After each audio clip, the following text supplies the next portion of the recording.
বাইজিদ বুস্তামি কিভাবে বড় আল্লাহ ওয়ালা হয়েছিল, কিভাবে উনি বিশাল বড় হাফেজ হয়েছিল, আলেম হয়েছিল গো ভাই। আজকে আপনাদের সামনে এটাই উপস্থাপন করিব।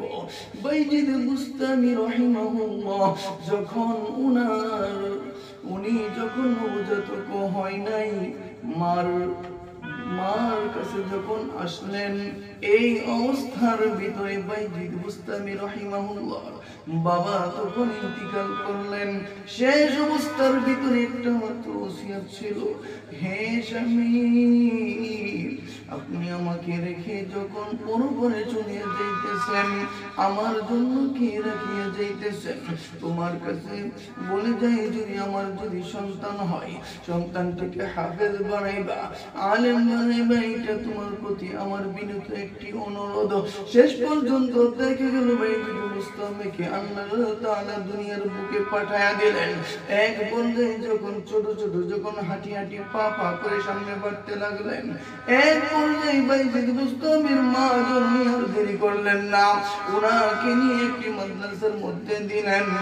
আর হুজুরের কাছে বললেন, হুজুর, আমার সন্তানকে বড় হাফেজ আলেম না হওয়া পর্যন্ত এই সন্তানকে আমি আর দেখতে চাই না। যত কষ্টই হোক, যত দুঃখই হোক, আমি বাইজিদের মাকে কোনো কিছু বলবেন না।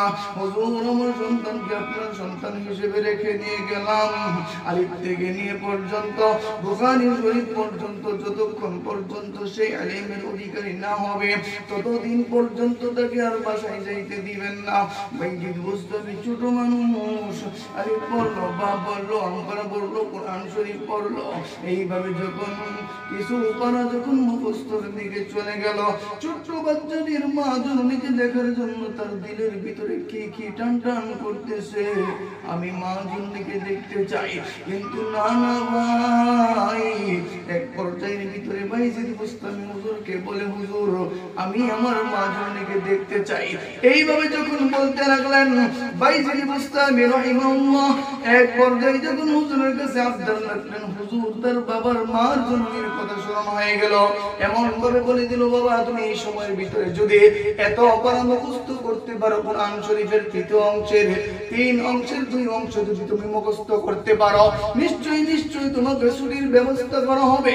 কথা বলতো এইভাবে বাইজিদ বুস্তামি রাহিমাহুল্লাহ এইভাবে দিনকাল যখন দিনাপিদাত করতে লাগলো, এক পর্যায়ে বাইজিদ বুস্তামি দিন আর রাত মেহনত করে আল্লাহ তাআলার উপর তাওয়াক্কুল করে যখন পড়তে লাগলেন, দেখা গেল উস্তাদের যে সময় ছিল, এই সময়ের ভিতরে তার আগে কিন্তু বাইজিদ বুস্তামি কিন্তু কমপ্লিটলি 22 পারা কমপ্লিট করলো।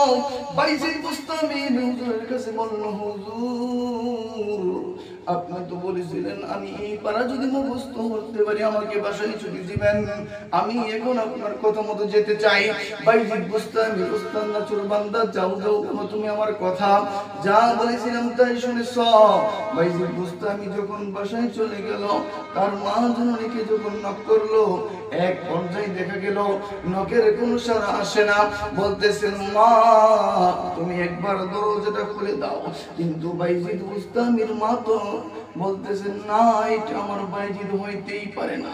কেননা আমি তো বলেছিলাম বাইজিদ যতদিন পর্যন্ত হাফেজ আলেম না হবে ততদিন পর্যন্ত আমার বাইজিদ বাড়ি আসবে না, বাড়ি ফিরবে না। সারাদিন সেই দাঁড়িয়ে রাখলো, কিন্তু মা জননী ফিরলেন না।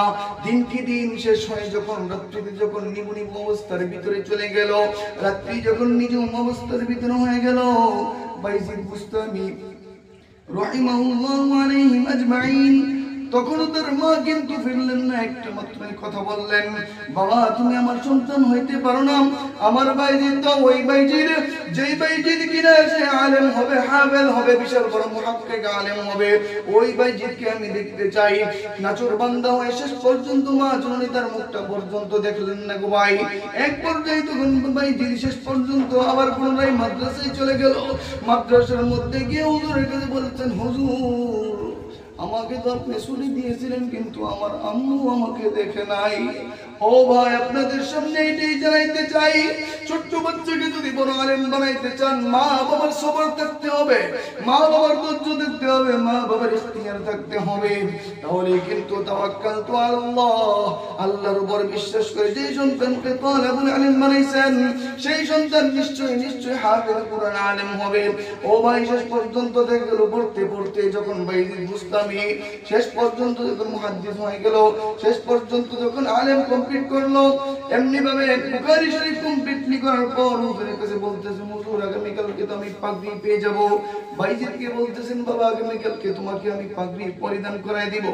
এই রাত্রিতে তুমি তখন উনি নামাজের ভিতরে দাঁড়ায় গেলেন। বাইজিদ বুস্তামি উস্তাদ দেখতেছেন সাইয়্যিদুস সাকালাইন মুহাম্মাদুর রাসূলুল্লাহ সাল্লাল্লাহু আলাইহি ওয়াসাল্লাম আসে বলতেছেন, হে বাইজিদের উস্তাদ, হে বাইজিদের উস্তাদ, তুমি আগামীকালকে বাইজিদকে তুমি সনদ দিয়ে দিবে, বাইজিদকে তুমি বিশাল বড় পাগড়ি পরায় দিবে, কিন্তু আমি মুহাম্মাদুর রাসূলুল্লাহ সাল্লাল্লাহু আলাইহি ওয়াসাল্লামের তরফ থেকে তোমাকে একটা কথা জানায় দেই, তুমি তাকে আলেমের সার্টিফিকেট দিবা, হাফেজের সার্টিফিকেট দিবা। আমি মুহাম্মাদুর রাসূলুল্লাহ সাল্লাল্লাহু আলাইহি ওয়াসাল্লাম তোমার কাছে এসেছি আর বলতেছি এই বাইজিদকে শুধু আলেম আর হাফেজের ডিগ্রি দিলে হবে না, তাকে তুমি তাসাউফের সনদ সহ তাকে দুইটা পাগড়ি দিয়ে ধন্য করে দিবা। হুজুর আচমকাভাবে কি দেখলাম বলে উঠলো, আর এটা কি দেখলাম। এক পর্যায়ে যখন সকাল হয়ে গেল বাইজিদকে তার কপালের মধ্যে চুম্বন খাইলো আর বলতেছেন বাইজিদ আমি তোমার ওসিলায় আমার রহমতের নবী দয়াল নবীকে দেখেছি। হে বাইজিদ রহমতের নবী বলেছেন তোমাকে আলেমের সার্টিফিকেট দেওয়ার পাশাপাশি তোমাকে তাসাউফের সনদ দেওয়ার জন্য। শেষ পর্যন্ত দেখে গেল তারপরে তিনি সেইভাবে পাগড়ি নিয়ে মার কাছে গেলেন। মা জননী চোখ দিয়ে দেখা যায় না, চোখটি এখন পুরো হয়ে গেছে, দূর থেকে দেখতে পাই না, কোথাও ওখানে আওয়াজ শোনা যায় না। মার কাছে যখন গেলেন বাইজিদকে ধরায় ধরলেন, বলতেছেন মা লম্বা টাইম আগে আপনার কাছে এসেছিলাম কিন্তু আপনি আমাকে মূল্যায়ন করেন নাই, আজকে আপনার বাইজিদ হাফেজ আলেম হয়ে আসছে, আপনি আজকে তাকে বুকে টেনে নেবেন। বাইজিদের মা তো আল্লাহর খুদা বিরু, বাইজিদকে বলতেছেন বাবা আবেগ আপ্লুত হয়ে কান্নাকাটি করতেছেন, আল্লাহ যে ওয়াদা আমার স্বামী আমার কাছে করেছিল আমি কিন্তু আল্লাহ তোমার ওয়াদা কিন্তু আমি রক্ষা করেছি। এক পর্যায়ে যখন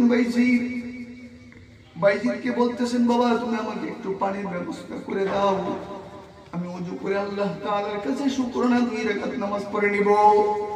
কিন্তু দেখা গেল বাইজিদ বুস্তামি নিজে এত বড় আবেদ ছিলেন, উনি ওনার মাকে নিজ হাতে ওযু করে দিলেন, আল্লাহর কাছে শুকরানা সৌরভ নামাজ কমপ্লিট করার পর আল্লাহর কাছে বলতেছেন আল্লাহ তুমি আমার সন্তানকে হাফেজ বানাইছো, আলেম বানাইছো, হে আল্লাহ তুমি আমার সন্তানকে বিশাল বড় মুহাদ্দিস বানায় দিলা। একটা মাত্র এই কথা তোমার উপর আমি রাখতে চাই আল্লাহ, দুনিয়ার মুখে আমি বাইজিদের মাধ্যমে কোনো প্রকার সেবা নিতে চাই না, আমি আখিরের মধ্যে তার সুনাম চাই, সুখ্যাতি চাই। আল্লাহ দুনিয়ার বুকে আমি আর বাঁচতে চাই না, হে মালিক তুমি আমাকে কবুল করে নাও। নামাজের পর বিছানার ভিতরে বাইজিদের সাথে কথা বলার পরে বাইজিদের হাতের ভিতরে কালিমা পড়ে মুসলমান শেষ পর্যন্ত মৃত্যুবরণ করলেন। ও ভাই মা বাবার দোয়া কিন্তু বিফলে যায় না, তারা কেমন ত্যাগ করেছে, দীক্ষা করেছে, তারা কেমন বিসর্জন দিয়েছে। আসুন ভাই আমরা যদি বাইজিদ বুস্তামি রাহিমাহুল্লাহর মতো যদি হতে চাই, নিজের জিন্দেগি যদি সুন্দরভাবে সাজাইতে চাই, বড় বড় আলেম অথবা আবেদের মা জননী যদি হইতে চাই, নিশ্চয়ই আমাদেরকে সবর করতে হবে, ধৈর্য ধরতে হবে। আমাদের সকল মানুষগুলোকে বাইজিদ বুস্তামির মতো সন্তান বানানোর ফিকির এবং মনের ভিতরে এমন নেশা তৈরি করে দিয়ে সকলে পড়ি আমিন।